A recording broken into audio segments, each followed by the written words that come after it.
বর্তমানে ভারতের সবচাইতে অপছন্দের লোককে এই বাংলাদেশে ডক্টর ইউনুস। ডক্টর ইউনুসের তারা যেভাবে সমালোচনা করে, জঙ্গি জঙ্গি প্রফেসর এসব বলে, কিন্তু আসিফ নজরুলকে কিন্তু ভারত এইভাবে সমালোচনা করে না। এর কারণ কি? ওই যে ইলিয়াস হোসেন বলেছে, সেই কারণটি এখানে যুক্ত থাকতে পারে। তবে ভারত এবং বাংলাদেশের ভিতরে যারা ভারতপন্থী আছে তাদের মধ্যে দেখবেন একটা টোন আছে। সব কিছুর জন্য ডাইরেক্ট ডক্টর ইউনুসকে সমালোচনা করে তারা, আর কারো সমালোচনা করে না।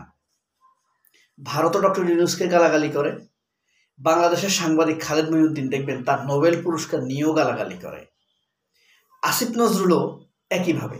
তাদের টার্গেট হলো আসলে ডক্টর ইউনুসকে ব্যর্থ সরকার প্রধান হিসাবে প্রমাণ করা, তারপরে ইউনুস সরকারকে সরিয়ে অন্য কাউকে আনিয়ে প্রো ভারতপন্থী বা প্রথম আলোর একটি সরকার নিয়ে আসা, যাতে করে এখনো ভারতের প্রভাব আছে, তখন আরো বেশি ভারতের প্রভাবে চলতে পারে বাংলাদেশ। আরেকটা জিনিস খেয়াল করবেন, ডক্টর ইউনুস অজনপ্রিয় হোক এটা আসিফ নজরুলও চায়। এর এক নাম্বার কারণ বলি, প্রমাণ, যেটা অনেক কারণ আছে। যখন মোস্তফা সরওয়ার ফারুকীকে উপদেষ্টা হিসেবে নিয়োগ দেয়, এটার বিরুদ্ধে কিন্তু গণপ্রতিবাদ উঠেছিল সারা বাংলাদেশে। আপনি 10 জন লোকও পাবেন না যে ফারুকীকে সমর্থন দিয়েছে। যে দু একজন দিয়েছে তারা ফারুকীকে যে মন্ত্রণালয় দিয়েছে তার অধীনের লোক, স্বার্থের জন্য হোক পদের জন্য হোক তারা প্রশংসা করেছে। আর যারা লবিং তদবির করে টাকা কামায় তারা প্রশংসা করেছে।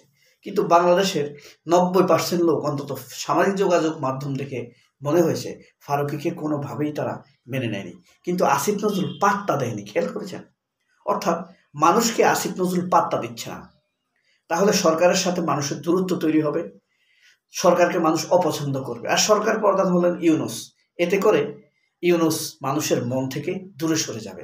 একসময় মানুষ ইউনুসের পদত্যাগ চাইবে, চাওয়ার সাথে সাথে আসিফ নজরুল এবং আসিফ নজরুলের পেছনে যে গোপন শক্তি আছে তারা সহ ডক্টর ইউনুসকে বলবে যে আপনি চলে যান, আপনি পদত্যাগ করুন। এই এজেন্ডা বাস্তবায়নের জন্য চলছে। ব্যাপারটা কি ঠিক বলছি না? মিলে যাচ্ছে না?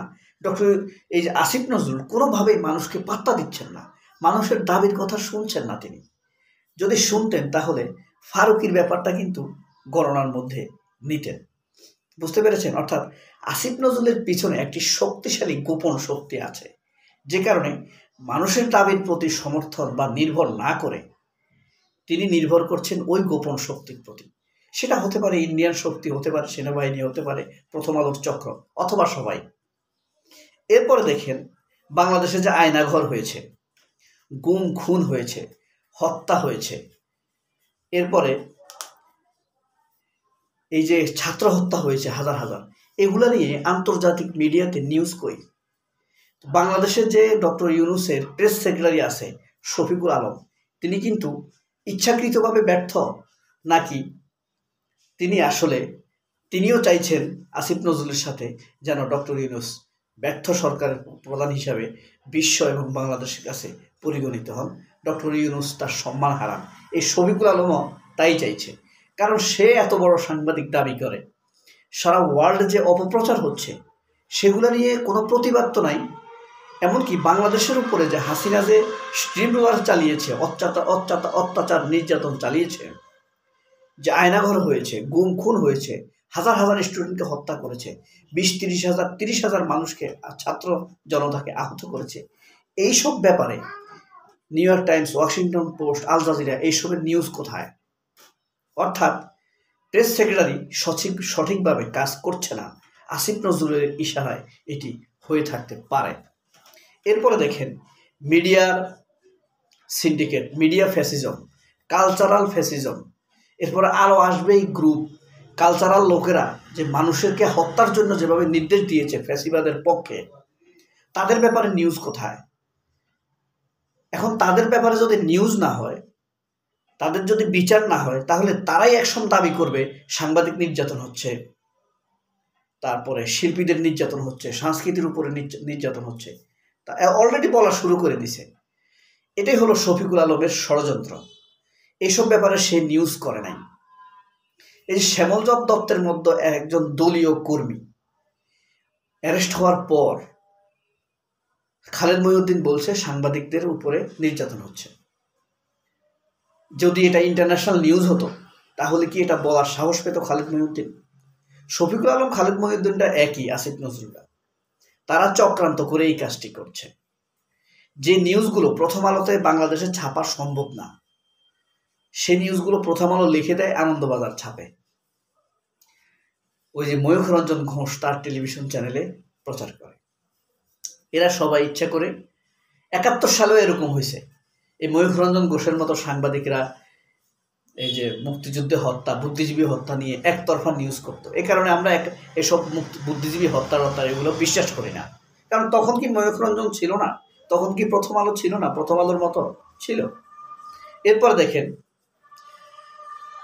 আপনার বিদেশি মিডিয়ায় যে অপপ্রচার হচ্ছে বর্তমানে, সেই অপপ্রচার রোধ করতে এই প্রধান উপদেষ্টা প্রেস সেক্রেটারি শফিকুল আলম এবং তার টিম সম্পূর্ণরূপে ব্যর্থ। এটার পেছনে আসিফ নজরুল থাকতে পারে বলে আমার সাধারণ অনুসন্ধান নাই, সাধারণ প্রেডিকশনে এটা মনে হয়। কারণ তার এই অপপ্রচারের বিরুদ্ধে তার কোনো স্টেপসে ছিল না। সে টকশোতে যায়, কথা বলে, সে আছে 71 নিয়ে, 24-এর তরতাজা আমাদের সামনে মানুষ মেরে ফেলেছে, তারা আছে পুরান খবর নিয়ে। এই নিয়ে সে ফেইল্ড, সে ব্যর্থ। অথচ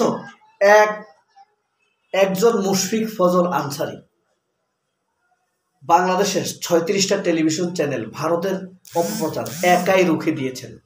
এই মুশফিক ফজল আনসারী, এই মুশফিক ফজল আনসারীর একটু যোগ্যতা যদি শফিকুল আলমের থাকতো, তাহলে ডক্টর ইউনূসের সরকারের এত বদনাম হতো না। মুশফিক ফজল আনসারীকে এই কারণে সরিয়ে দিয়েছে আসিফ নজরুল। এবং এমনি সাধারণ দৃষ্টিতে তাকালে মনে হবে যে মুশফিক ফজল আনসারীকে প্রমোশন দিছে, রাষ্ট্রদূত বানাইছে। কিন্তু দেখেন মেক্সিকোর রাষ্ট্রদূত বানাইছে, আমেরিকার রাষ্ট্রদূত বানায় নাই। তাকে বানাইছে? বানায় নাই। সুতরাং অপপ্রচার রোধ করতে শফিকুল আলম ব্যর্থ হয়েছে। মুশফিকুল আলম স্বেচ্ছায় যে কাজটি করেছেন, সেই কাজটি প্রেস সেক্রেটারি হয়ে শফিকুল আলম করতে পারেননি। এটা হলো চরম সত্য কথা। এবং মুশফিকুল ফজল আনসারীকে যে রাষ্ট্রদূত বানায় সেখান থেকে সরানো হয়েছে, এটিও একটি ষড়যন্ত্র। ওই যে শয়তানের একটি গল্প বলি। ধরেন আপনি নামাজ পড়েছেন, ফজরের নামাজ, এবং নিয়ত করে আছেন নামাজের পরেই আপনি কোরআন শরীফ পড়বেন, কিন্তু শয়তান আপনাকে বলছে যে জিকির কর। এখন সবার কাছে মনে হইতে পারে জিকির করতেছে, কিন্তু শয়তানের কাছে মনে হচ্ছে যে তাকে ধোঁকা দিয়ে ফেলেছে। কারণ কোরআন শরীফ সবচাইতে ভালো কাজ নফল ইবাদতের মধ্যে। সেই নফল ইবাদত মানে নামাজের পরে নফল ইবাদত, বড় নফল ইবাদত হলো কোরআন পড়া। কোরআন থেকে সরাইয়া তাকে জিকির করাচ্ছে। অর্থাৎ শয়তান মাঝে মাঝে জিকির করায় যেন কোরআন শরীফ পড়তে না পারে, মানে কোরআন থেকে দূরে সরাই রাখবে। বুঝতে পারছেন? মানে কোরআন থেকে দূরে সরাইয়া জিকির করাচ্ছে, তার মানে শয়তান এই ক্ষেত্রে সাকসেস। ঠিক একইভাবে মুশফিক ফজল আনসারীকে ওয়াশিংটন এবং আপনার জাতিসংঘের যে বিট করতেন তিনি, সেখান থেকে সরিয়ে মনে হয় যে প্রমোশন দিচ্ছে, আসলে তাকে তার কাজ থেকে সরিয়ে রেখেছে। এটাই হলো শফিকুল আলমদের ষড়যন্ত্র, আসিফ নজরুলদের ষড়যন্ত্র। সবাই অনেক ভালো থাকবেন। আল্লাহ হাফেজ। আসসালামু আলাইকুম।